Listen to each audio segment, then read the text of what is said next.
Dear friends, let us begin with a truth we all know but often quietly whisper to ourselves. Parents can love you with all their heart, and sometimes that very love can hurt you. Isn't that right? You might be 40 years old, own a home, have 2 children, a career, and yet your mother still reminds you, wear a jacket, it's cold outside. Or your father, even after a decade of paying your mortgage, still asks, so, when will you truly take your career seriously? This is the fabric of human life, woven with threads of tenderness, loyalty, frustration, silence, and longing. Sometimes smooth like silk, sometimes prickly like cactus, beautiful yet painful to embrace. For many of us, especially in modern cultures like the United States, this tension intensifies as we enter our 30s or 40s. We move away for studies or work, build our own families, watch our parents grow older, and without realizing it, the bonds shift.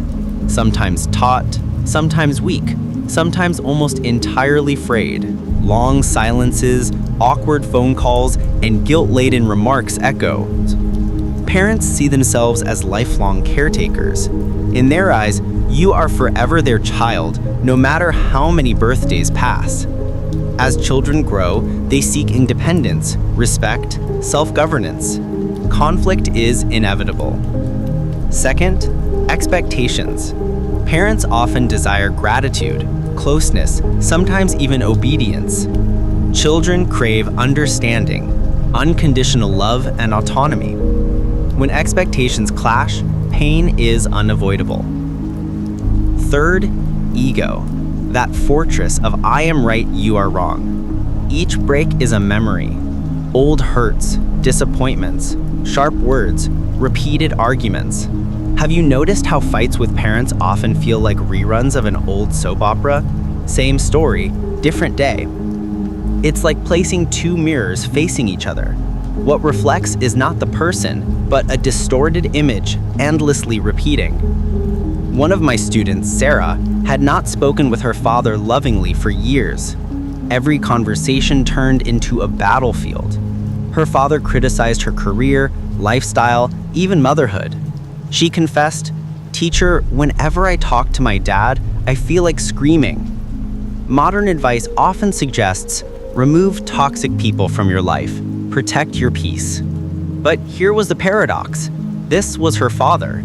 Even if she cut ties, peace did not come. Only guilt, sorrow, and a hollow emptiness remained.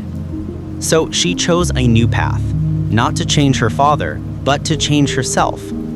Every morning, she began practicing loving kindness meditation. Silently, she repeated, "May you be safe. May you be healthy. May you be at peace." At first, it felt awkward. He doesn't deserve this kindness, she thought. Slowly, her heart softened. Weeks later, during a conversation with her father, whose words were still critical and sharp, she had changed. She no longer perceived his words as a knife, but as clumsy attempts at care, born from his own fear.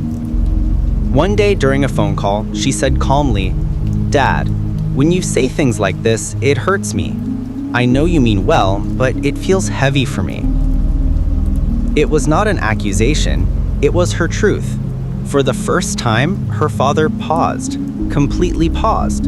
He said, "I didn't realize that." That pause was the fruit of her inner practice. In that space, the light of reconciliation entered. The Buddhist path begin within. Friends, this is the Buddhist teaching. We do not repair relationships by demanding others change overnight. If that were possible, every 18-year-old would have perfect parents.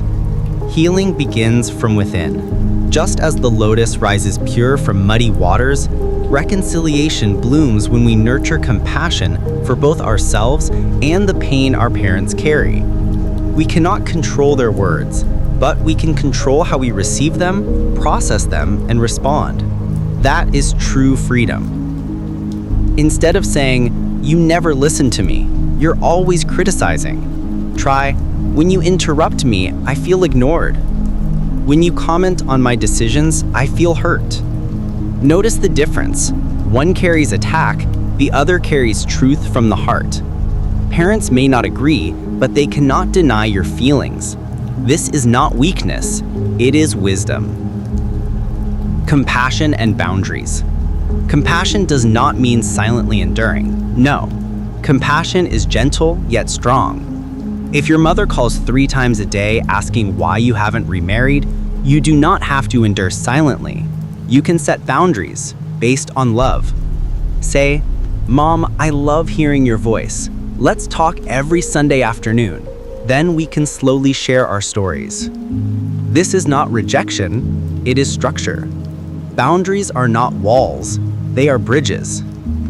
5 practical steps for healing with parents. 1. Loving kindness meditation. Send silent blessings daily. 2. I feel statements. Express emotions without blame.